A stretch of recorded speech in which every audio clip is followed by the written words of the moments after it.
This is a speaker meeting. Our speaker will share her experience, strength, and hope for approximately 45 minutes. We ask out of respect for the speaker to please remain seated and keep your cell phones off. It is my pleasure to introduce Diane.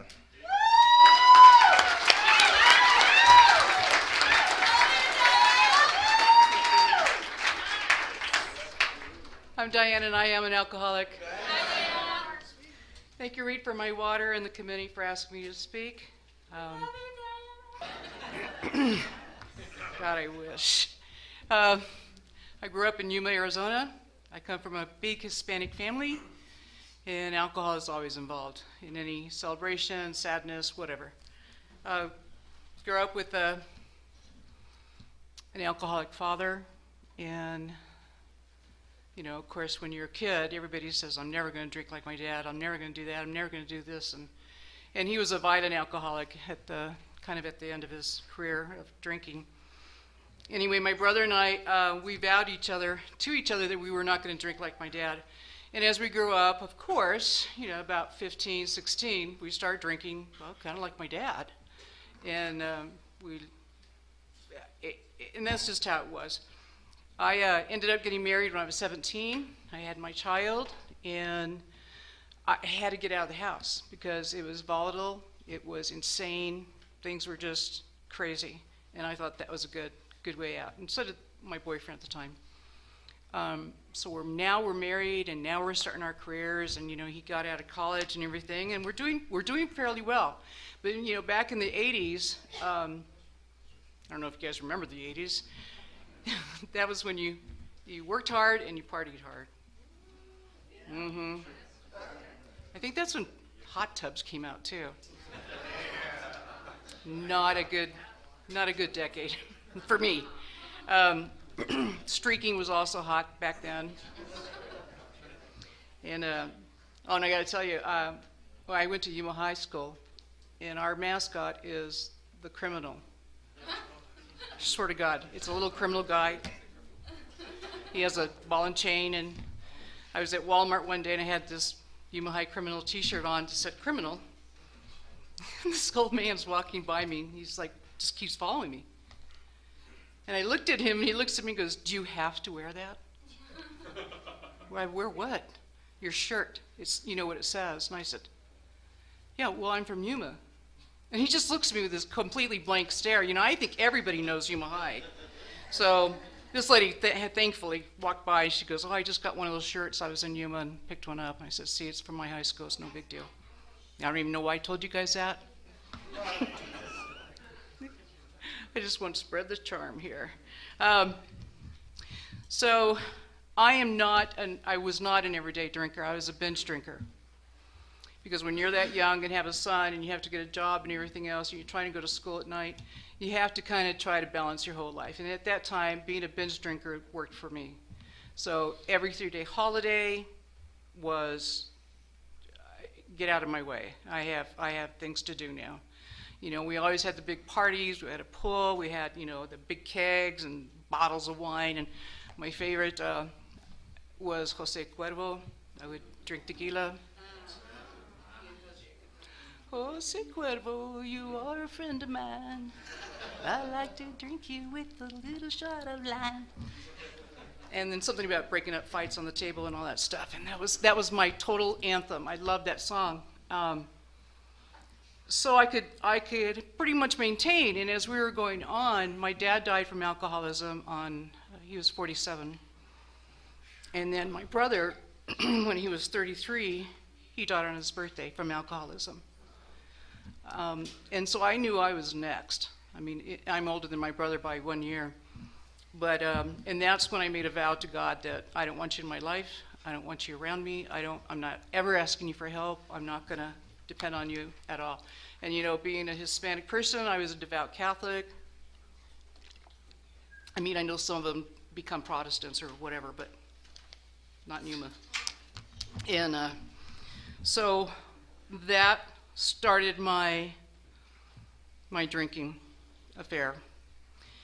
In the meantime, and I forgot, I had ruined my first marriage doing things that you do in the 80s. there's some streaking. And I absolutely destroyed that marriage. And thank God that, we're not real good friends. I mean, I'm not saying, but I'm not mean at him either, and he's not mean to me. So when I'm divorced and I'm living here in Prescott with my son, and he's 10, I start dating this guy. I was dating several guys, but I dated this one guy, and he was really a nice guy. And I never seen him drink, so I just didn't know what the deal was. So we're out one day, and we dated for, I don't know, like 6 months before don't give me the eye. He always took me to the door, and he always shook my hand. And he always said, thank you. Okay, now you're an alcoholic woman. What goes through your head? Okay, he's either gay or he's married. Okay, so after, I seduced him, and he looks at me and he says, Diane, I need to tell you, I'm a sober alcoholic. I swear to God, and I know this is horrible to say, but what hit my brain was, I will never have to ask to share my wine. I will always have a designated driver. This guy's a winner. So I married him.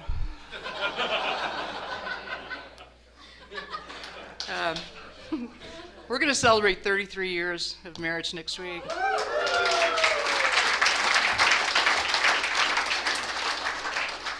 I'm always grateful that he didn't go to Al-Anon at that time, because I drank like this for 4 years in our marriage.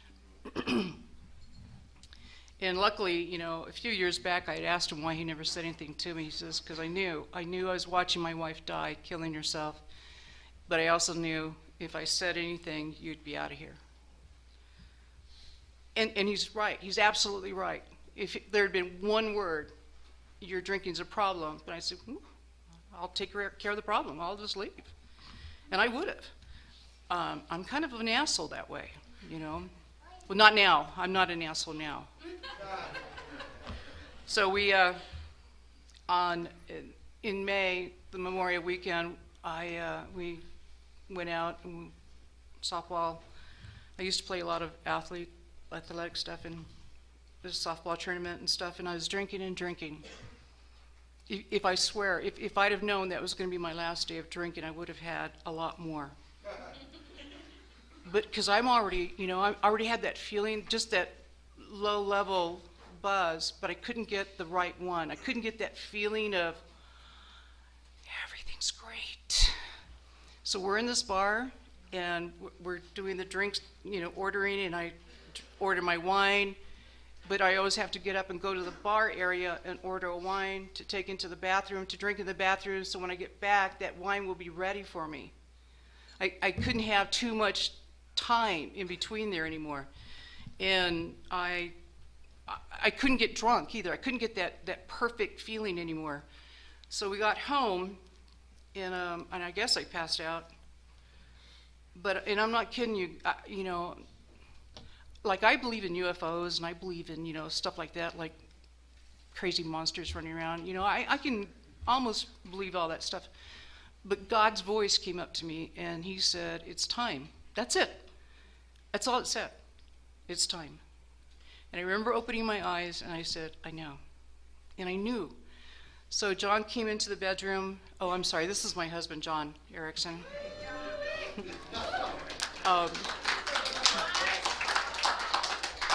I told John I need to go to a meeting of AA. He's dancing. And I said, not right now. I just need to go today. Okay. So I went to, we went pretty much every day. 5:30 was happy hour at the Promises on Gurley Street. It's not there, and I think it's chapter 5 now. One of the chapters, anyway. And all I could do was hang on to the table. I didn't want to talk to you. You know, when we were going to the open meetings, I thought, man, this is AA is really good for John. God, I'm so glad it exists. You guys, you know, like sing Kumbaya, and I love you, and oh, you're so happy to see everybody. But when you're the freaking alcoholic, it's a different flavor. I don't know about you guys, but it was like, I know what they're going to do. So I'm sitting there, and after about a week, I'm drinking coffee, and this lady comes up to me. She says, would you like to help us wash these cups after the meeting? We didn't have styrofoam cups. We had like real cups. And I said, well, why would I want to do that? And she says, well, for service work. Oh. I gave her back my cup. And I said, I'm not going to do that. I know what you guys do back there. You're going to talk to me. I don't want to talk to you. I don't want you to know my name. And you know, the thing that I realize now in the years I've had is that I am so impressed with you people that stand up less than 30 days and identify. Because there's no way in hell I would do that. In fact, I didn't get my first cake until I think I was 3 years. And it just astounds me that people will do that and that you guys have that trusting heart. You're way ahead of me. You know, and some of the sponsees that I have are, you know, they're brand new or whatever, and it's like, I'm just so impressed. You got a sponsor. I had a book. I didn't open the book. But I carried this book in case the AA police showed up and wanted to know, like, well, where's your book and what step are you on? And I would say, 8. And if they asked me, well, what is step 8? I couldn't tell you. I don't know. I don't know what step 8 is. I don't know. I didn't know any of that stuff. I didn't care to know any of that stuff. That's how I was still so angry. And at about 2.5 years sober, we're going up to Groom Creek for a meeting. And I remember looking at my husband and saying, you know, if AA doesn't change pretty soon, I am out of here. I'm out of here. And he just kind of looked at me and goes, okay. So I go up, and we're at the meeting, and we're having a good time, and we're reading the big book, and this woman raises her hand, and she goes, I'm going to start a big book study. And it was like well, there was only maybe 8 or 9 of us in the meeting, but they all looked at me, you know, and I said, yeah, fine, I'll do it. I'll go ahead and join and do this. I knew enough that I had to do something before I just called it quits with AA. So the following week, we were at the big book study once a week until we finished all 164 pages, went through every freaking step, and that woman became my sponsor. And after about, I think I was 2 years or sober, 2 years after doing that, so I had about 5 years, she told me I had to start my own big book study. And that was the whole premise for doing these big books, was that you teach one set, that set goes out and teaches another set, and that set goes out and teaches another set. And I started my own big book study, so I have been doing this for about 25 years now. You would think I would know everything in the big book. I don't know crap, man. I am always astounded going, wow, that's some really heavy stuff. When did they put that in? It's the same damn book. I mean, that's probably like maybe the 2nd or 3rd edition that I had that I was using, and I'm always just flabbergasted how everything is sometimes will just seem new to me. Doing a big book study absolutely saved my life. Not only because I then understood what the words meant, or because things were explained to me in your perspective, not just mine, because I have a screwed up perspective. You know, and listening to a newcomer say, I think those women went out because they didn't respect alcohol. And I'm like, are you kidding me? I got 10 years on you, and you can say that in your first 24 days? You know that? That just blew my head. I had and I was also listening to somebody else, and there's a nun who's a real close friend of mine, and she said, here's the question, Diana. Does God love you as much as he loves the Virgin Mary? I'm sorry. That's not the question. Does God love the Virgin Mary more than he loves Adolf Hitler? Of course he loves Mary more than Adolf. She goes, no. God loves Mary the same as he does Adolf Hitler, just as much as he loves you. Okay, so my head imploded. It just like, and I was just like, are you kidding me? And she goes, no, and that's what we're trying to teach you in, this stuff. So I was at a big book study, and I told the women there this thing that I had learned from Sister Ann. And, it still kind of sets with me. It's like, but there's a part of me that wants God to love me just a tiny bit more than you. You know what I mean? There's just that selfishness, self-centeredness, and I just want to, like I want my parade every day for being sober and for not committing crimes like normal people. I want my parade for that, and I don't care. I want a lot of balloons and everything. This program has shown me, it's like when we are not saints. My head says, well, I came in as a saint. You guys revealed how I wasn't. Because I was Mother Teresa when I first came into this program. Because I'm a giver. And I suffer in silence, as my husband likes to say. The thing was, I wasn't giving, I was taking. I was taking everything from you. I would manipulate you. I would lie to you. I would change the story for my benefit. And to this day, I will still have that sense of wanting to do that kind of behavior because I'm an alcoholic, and that's the ism that I sponsor myself. I love Alcoholics Anonymous. I can't tell you how much it has absolutely changed my life. The marriage that my husband and I have is totally different than what we first had in the first 5 years of our marriage. The friendships I have today are much more cleaner. There's a sense of God isn't a lot in my life today.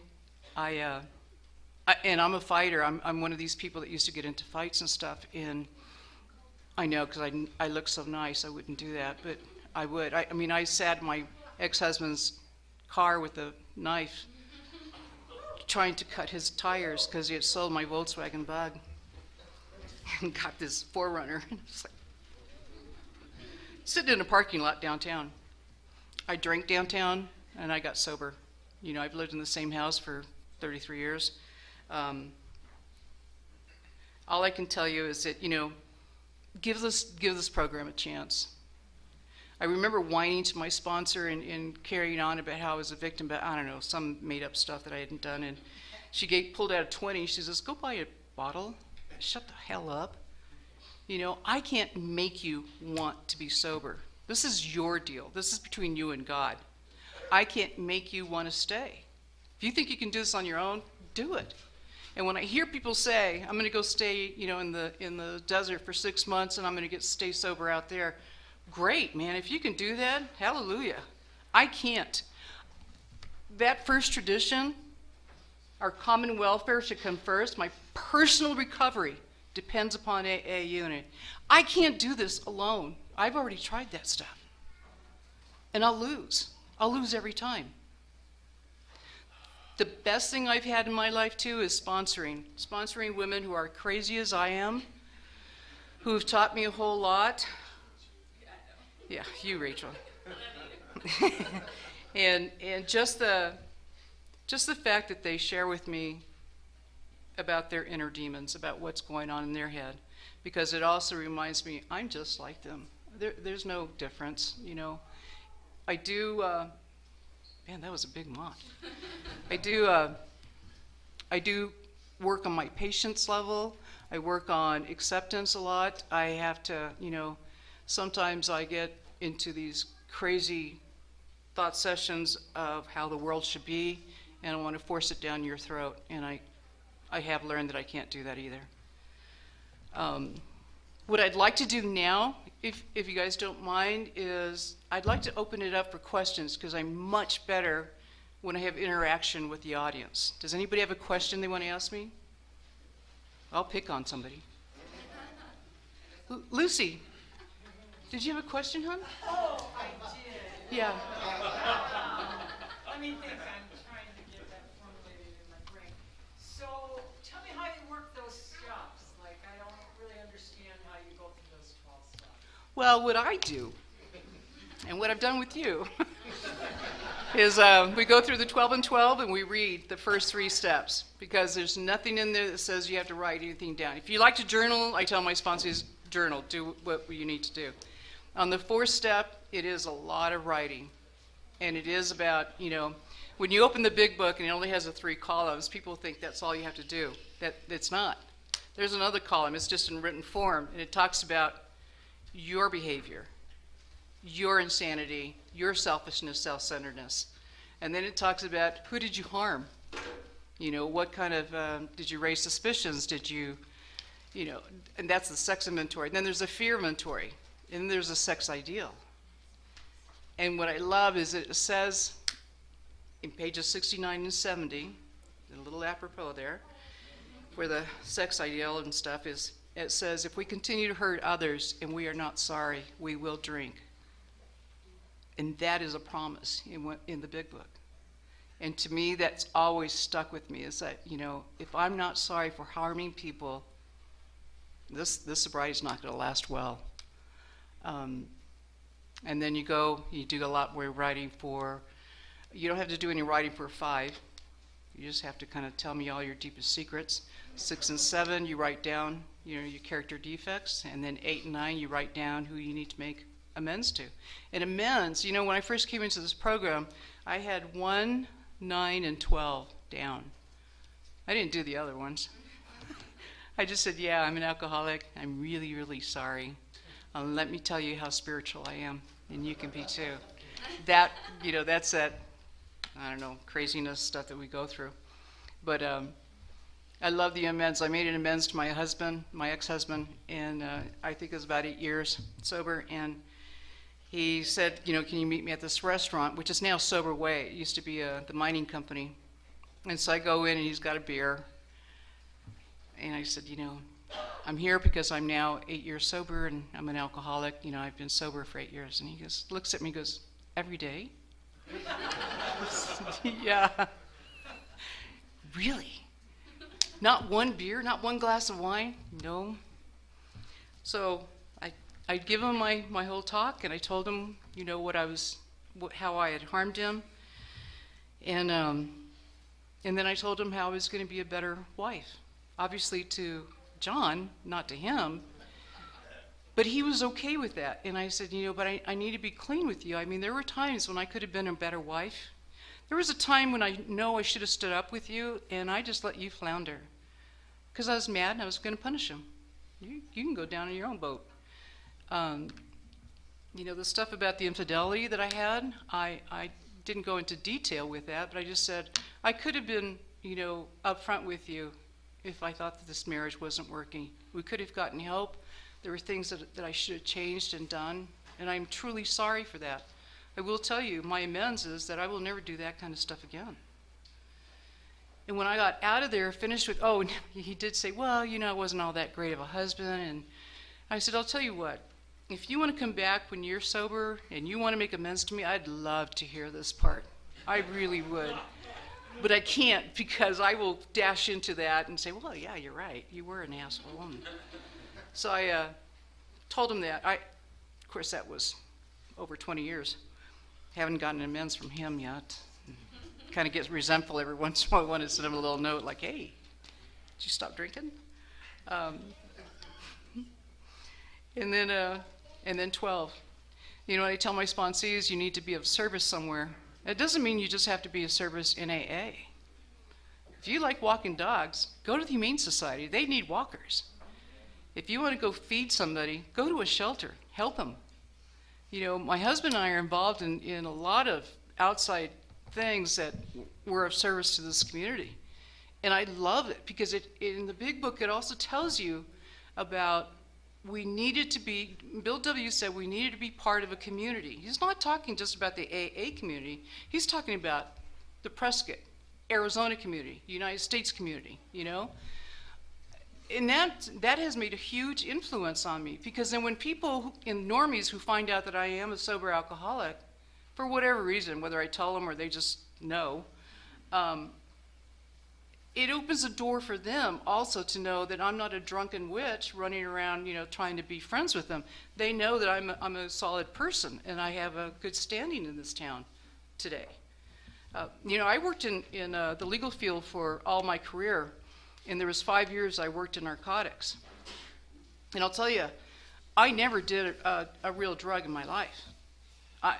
In 1983, in August, I was on a houseboat and I smoked half a joint. And I thought, oh my God, I'll probably have heroin next week. And I just threw it over the boat, and I was just like, no, man, this is messing up with my alcohol buzz. Tequila's fine with me. And so when I was working in narcotics, they always had the drugs in this one locker, and they put me next to it because they intuitively knew, I think because they were alcoholics, that I was not a drug addict. I had no desire to try, look, taste, any of that stuff. And it always cracks me up today because we would, in Yuma, they were getting tons of marijuana, kilos of cocaine. Meth wasn't really there yet. It's White Crosses, heroin, black tar, that kind of stuff. Never did any of that kind of stuff. So when I have a sponsee who's also an addict, I will tell her, if you have a problem with the drug part, you need to get somebody in NACA, whatever A, to help you with that. Because it's like me. I was a smoker until today. But I'm not going to ask Lucy, I really want a cigarette. And she's just going to look at me and go, well, just don't smoke. No, that's not what I can hear. I need to hear of a smoker who's actually given up. Man, you talk about not having a higher power. Our drug, alcohol, cigarettes are our higher power. Because I will break up my kid's piggy bank to get alcohol, I will get up all the little change and stuff to get a pack of cigarettes. Now I'm just buying these damn lozenge things, and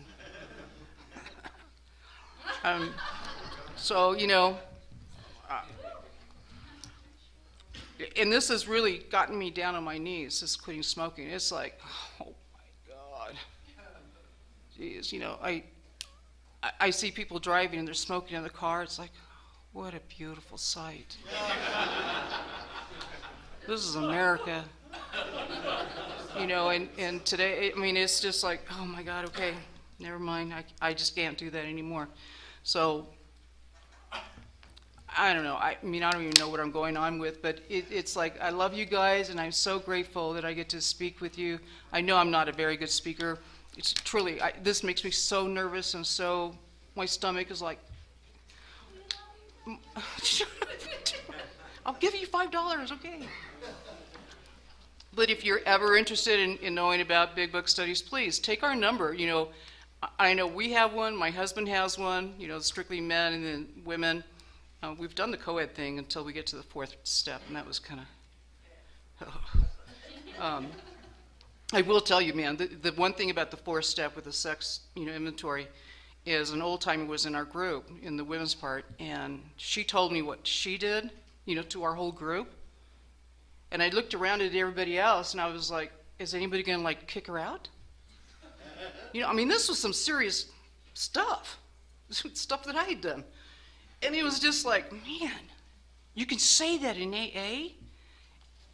It gave me that freedom of knowledge of knowing that no matter how far down the scale I've gone, I'll be able to help somebody else that needs my help if they ask. Or if I see them struggling, I'll go and ask. I've also heard in AA was that I can't sponsor anybody until I have a year of sobriety. That's BS. Dr. Paul, and he has one of the stories in the big book, he talked about himself being at a meeting, and he had 3 days, and his sponsor said, go and introduce yourself to that newcomer, and you're going to sponsor him. And he says, I can't. What am I going to tell him? He goes, you're going to tell him how to stay sober for 3 days.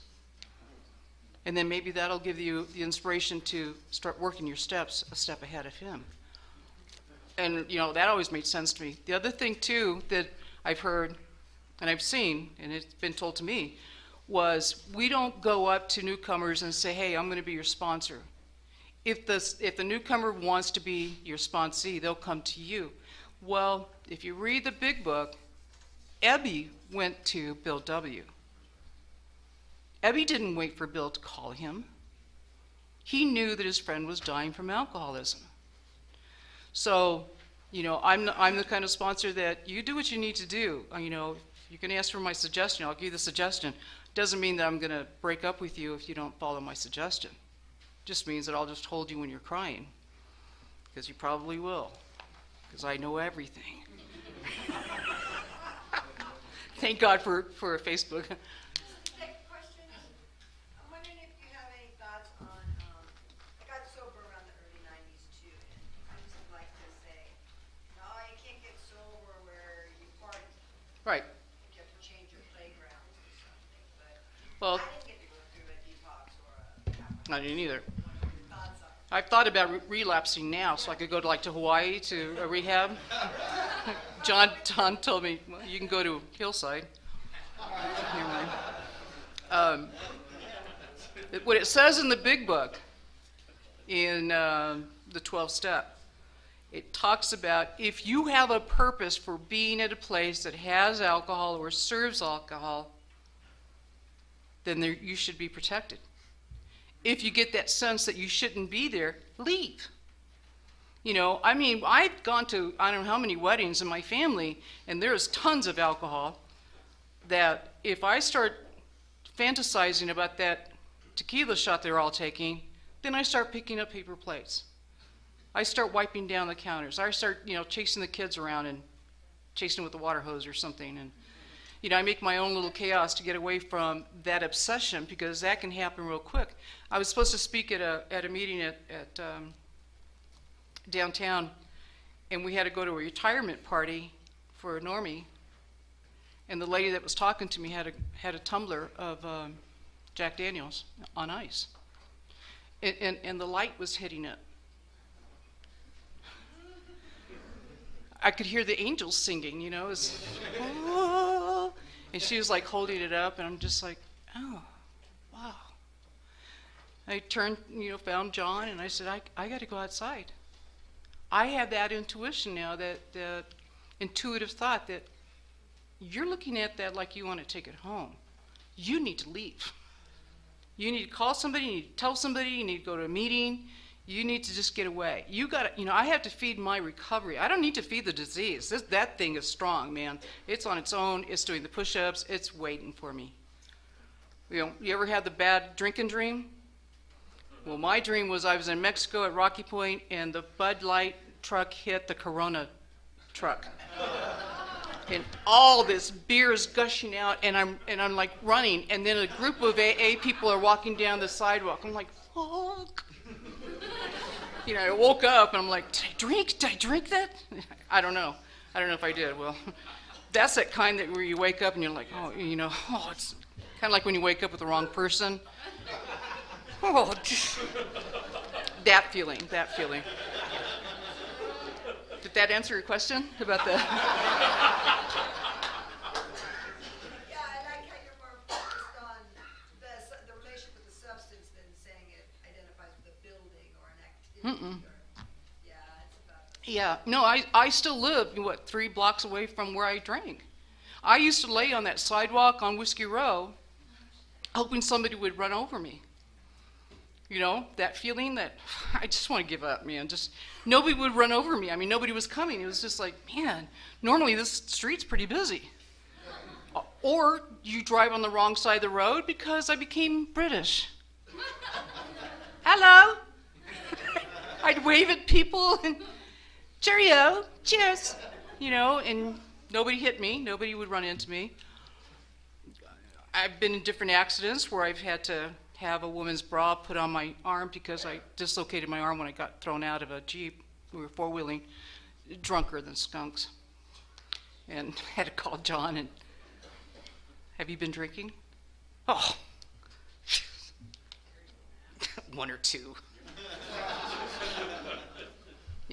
My primary doctor is on call and he's pulling the glass out of my back.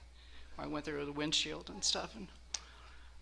But I'll never forget that bra really saved my arm because it was ripped up and stuff, and just one cup here, the other cup on my shoulder. worked out. It was great. Um, any other questions? Hi, Earl. What do you do upon awakening? You read, page 86. You try to trick me, huh? Yeah. How has your spiritual practice evolved from the Oh my God. to now? Funny you ask that because I have to do a retreat next weekend on spirituality. Why they ask me? Good God. I meditate every morning. I lay in bed. I ask God to show me who I can be of service to. I go through that whole, my other prayers that I do and stuff. And then I also get reminded that we pray many times during the day. It doesn't say you just pray once in the morning, forget it. It says many times during the day. I pause. I ask for direction. I listen to, stuff on my phone that I now do the iPod-y thing, whatever those wireless things, Okay. My granddaughter has to show me all this stuff.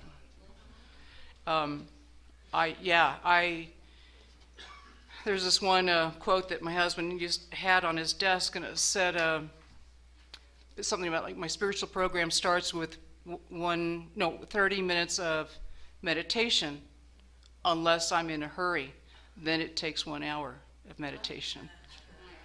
And that's always been a really good reminder for me. So when I'm going crazy, I have too many things to do, I will stop and I will just like be quiet and talk to God. My God looks like Jerry Garcia and Wonder Woman. Just depends which one I need to talk to, I have it, sometimes it's just a ball of love, and it's comforting to me, Old Jerry, he was a good, cool dude. All right, well, if no more questions, I'm going to leave you guys and let you get on with your night. Thank you for listening.